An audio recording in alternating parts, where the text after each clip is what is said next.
Halo semuanya, kembali lagi bersama saya Sains di Science Education.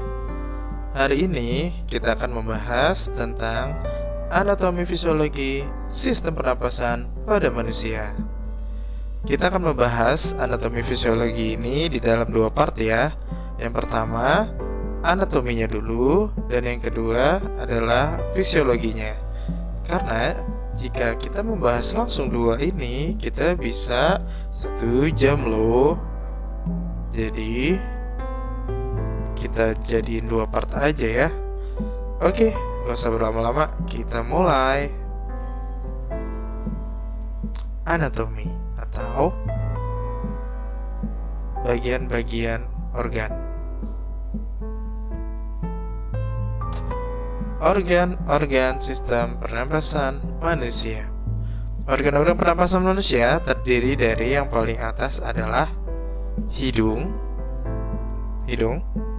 faring, laring, trakea, bronkus, dan paru-paru. Nah, di sini dibagi lagi nih. Ini adalah fungsinya. Dari hidung sampai epiglotis ada proteksi, humidifikasi, dan filtrasi. Selanjutnya ada trakea, bronkus, bronkiolus, alveoli udara. Ini semua ini ya adalah bagian dari paru-paru kita. Itu fungsinya adalah filtrasi, transmisi udara, dan pertukaran gas karbon dioksida dan oksigen. Ini di sini nih. Saluran nafas yang dilalui udara adalah hidung, faring, laring, trakea, bronkus, bronkiolus, dan alveoli. Di dalamnya terdapat suatu sistem yang sedemikian rupa dapat menghangatkan udara sebelum sampai ke alveoli. Terdapat juga suatu sistem pertahanan yang memungkinkan kotoran atau benda asing yang masuk dapat dikeluarkan baik-baik melalui batuk ataupun bersin. Jadi ketika kita batuk dan bersin, itu adalah mekanisme tubuh dalam rangka mempertahankan sistem pernafasan untuk mengeluarkan benda asing ya. Nah, ini dia anatominya yang tadi gambarannya.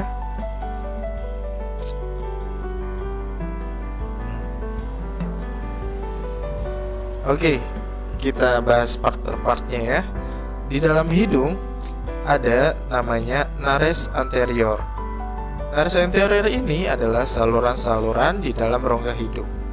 Saluran-saluran itu bermuara ke dalam bagian yang dikenal sebagai vestibulum.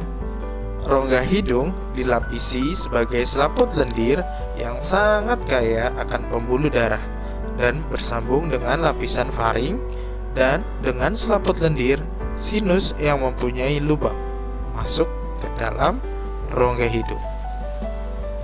Dan ada septum nasi memisahkan kedua kafum nasi. Struktur ini tipis, terdiri dari tulang, dan tulang rawan sering membengkok ke satu sisi. Ini bagian-bagian hidung ya. Ada batang hidung, dinding depan hidung dibentuk dari ossa nasalis. Kuping hidung, bagian bawah lateral hidung dibentuk oleh tulang rawan. Ada septum nasi, pembatasan dua rongga hidung. Ada kafum nasi atau dinding lateral rongga hidung, terdiri dari concha nasalis, meatus, dan antrum. Ini dia gambarnya. Kalian bisa lihat.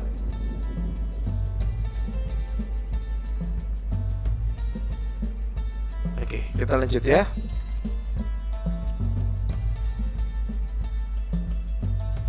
Nih, saluran dari hidung nanti bisa masuk ke tenggorokan.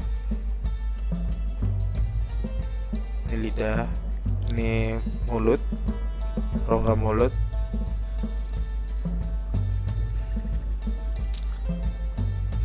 Ini sinus paranasalis.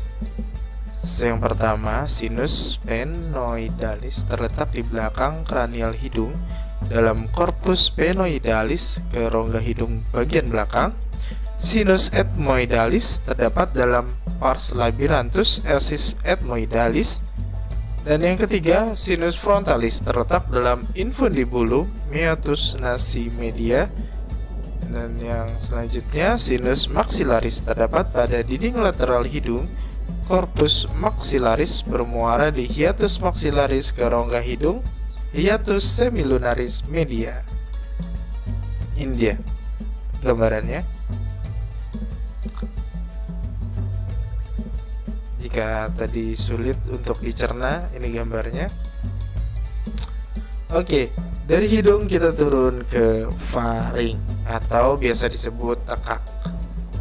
Adalah pipa berotot yang berjalan dari dasar tengkorak sampai persambungan dengan esofagus pada ketinggian tulang rawan krikoid, maka letaknya di belakang laring atau laring faringeal.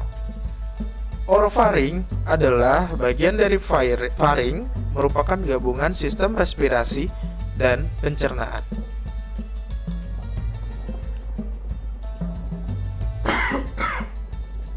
Sorry guys. Laring atau tenggorokan terletak pada garis tengah bagian depan leher, sebelah dalam kulit glandula tiroidea, dan beberapa otot kecil, dan di depan laringofaring dan bagian atas esofagus. Turun lagi, ada namanya epiglotis. Kartilago yang berbentuk daun dan menonjol ke atas di belakang dasar lidah. Epiglotis ini melekat pada bagian belakang vertebra cartilago thyroideum. Plika adipiglotica berjalan ke belakang dari bagian samping epiglotis menuju cartilago arytenoidea, membentuk batas jalan masuk laring. Selanjutnya ada plica vocalis, adalah dua lembar membran mukosa tipis yang terletak di atas ligamentur vokal. Dua pita fibrosa terenggang di antara bagian dalam cartilago thyroidea di bagian depan dan cartilago arytenoidea di bagian belakang. Fonasi, suara yang dihasilkan oleh vibrasi plica vocalis selama ekspirasi. Suara yang dihasilkan dimodifikasi oleh gerakan platum mole, pipi, lidah, dan bibir. Resonansi tertentu oleh sinus udara cranialis. Untuk trachea atau batang tenggorokan adalah tabung fleksibel dengan panjang kira-kira 10 cm dengan lebar 2,5 cm. Trachea berjalan dari cartilago cricoidea ke bawah lurus pada bagian depan leher, dan di belakangnya ada manubrium sterni, berakhir setinggi angulus sternalis atau sampai kira-kira ketinggian vertebrat thoracalis kelima, dan di tempat ini bercabang menjadi dua bronkus. Trachea tersusun atas 16-20 lingkaran tak lengkap yang berupa cincin tulang rawan yang diikat bersama oleh jaringan fibrosa, dan yang melengkapi lingkaran di sebelah belakang trachea. Selain itu juga membuat beberapa jaringan otot. Nah, ini dia tadi trachea lurus, nanti bercabang bronkus. Nah, ini dari bronkus ini tuh cabang. Oke, lanjut. Nah, ini bagian, kita zoom lagi. Ini ada bronkus, paru-paru kanan, paru-paru kiri. Ini dia ada bronkus sekunder, tersier. Semakin ke dalam lagi paru-parunya ada bronchiolus. Semakin kecil lagi ada alveoli. Di sini terjadi pertukaran gasnya ya. Nah, bronkus, percabangan saluran nafas dimulai dari trakea yang bercabang menjadi bronkus kanan dan kiri. Masing-masing bronkus terus bercabang sampai dengan 20-25 kali sebelum sampai ke alveoli. Sampai dengan percabangan bronkus terakhir sebelum bronkiolus, bronkus dilapisi oleh cincin tulang rawan untuk menjaga agar saluran nafas tidak kolaps atau kempis sehingga aliran udara itu lancar. Nah, alveoli yang paling bawah, bagian terakhir dari perjalanan udara adalah di alveoli. Di sini terjadi pertukaran oksigen dan karbon dioksida dari pembuluh darah kapiler dengan udara. Terdapat sekitar 300 juta alveoli di kedua paru dengan diameter masing-masing rata-rata 0,2 mm. Nah, ini dia. Ini bagian gambar pembesaran dari alveoli. Jadi banyak bola ini. Nah, sini terjadi. Nah, ini kan pembuluh darah. Nih, di pembuluh darah kapiler pembawa oksigen dan karbon dioksida. Nah, ini biru-biru ini karbon dioksida nih. Nah, di sini ini ada pintunya nih ceritanya nih. Ini ada pintunya. Wih, pindahin gua dong, pindahin oksigennya. Karbon dioksida keluar. Oke. Nah, nih pembuluh darah kapiler bawa oksigen dari Indonesia. Kan tengah alveoli. Nah, jadi ntar di sini barter nih. Keluar karbon dioksida, masuk lagi oksigen. Nah, ini bagian besarnya adalah paru-paru.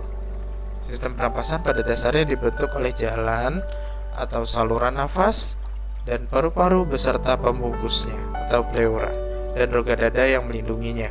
Di dalam rongga dada terdapat juga jantung di dalamnya. Rongga dada dipisahkan dengan rongga perut atau yang dinamakan diafragma. Nah, ini dia. Paru-paru kanan dan kiri. Paru-paru terdapat dalam rongga toraks atau dada pada bagian kiri dan kanan. Paru-paru memiliki apex atau puncak atas meluas ke dalam leher sekitar 2,5 cm di atas klavikula. Permukaan vertebra menempel pada bagian dalam dinding dada.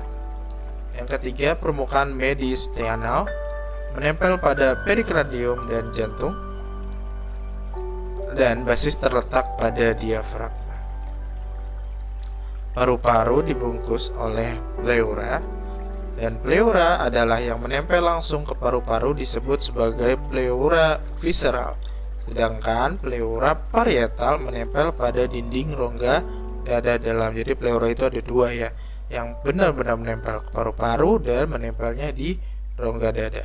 Di antara pleura visceral dan pleura parietal terdapat cairan pleura yang berfungsi sebagai pelumas sehingga memungkinkan pergerakan dan pengembangan paru secara bebas tanpa ada gesekan dengan dinding dada. Ini dia gambarannya.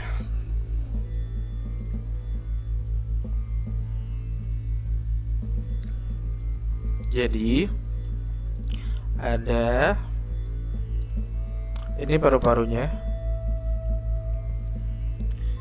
Di dalam paru-paru ini yang tadi terdapat ada bronkus, bronkeolus, alveoli. Nah, di sini ada namanya cairan pleura. Nah, yang ini pleura visceral yang nempel sama paru-paru. Ada cairan pleura. Dan yang ini dinding dada. Di sini ada pleura parietal yang nempel sama rongga dada. Rongga dada diperkuat oleh tulang-tulang yang membentuk rangka dada terdiri dari iga-iga atau costae, sternum, tulang dada. Terdapat sebagian iga-iga menempel di depan, dan vertebra torakal, tulang belakang, tempat menempelnya iga-iga di bagian belakang. Nah, ini dia. Ini sternum ini di tengah ya. Ini ada iga-iga kan. Ini tulang iga. Ini diafragma itu adalah pembatas. diafragma. Oke, selanjutnya adalah terdapat otot-otot menempel pada rangka dada yang berfungsi penting sebagai otot pernapasan. Otot-otot yang berfungsi dalam bernafas adalah intercostalis externus antar iga dan iga luar yang mengangkat masing-masing iga, sternocleidomastoid yang mengangkat sternum, scalneus yang berangkat dua iga teratas, intercostalis internus antar iga dalam yang menurunkan iga-iga, otot perut yang menarik iga ke bawah sekaligus membuat isi perut mendorong diafragma ke atas. Selanjutnya ada otot dalam diafragma yang dapat menurunkan diafragma. Nih, ini ada sistem pernapasan manusia ya. Ini ada otot-ototnya yang bekerja, ada tulangnya. Nih, untuk lebih lengkapnya dalam fungsi-fungsinya, ada fungsi bernapas, fungsi di dalam itu faktor pernapasan kimia, fisikanya bagaimana. Kita akan lanjut lagi di part yang kedua ya guys. Jadi untuk sekarang kita sudahi dulu materi ini. Jika ada pertanyaan boleh silakan di komen di bawah. Jika bermanfaat silakan di like. Tidak bermanfaat tidak bisa di like karena tidak ada like. Tetap semangat, tetap sehat, tetap jaga diri. Terima kasih. Jangan lupa di subscribe dan like, komen dan di share. Assalamualaikum warahmatullahi wabarakatuh. Salam Science Education.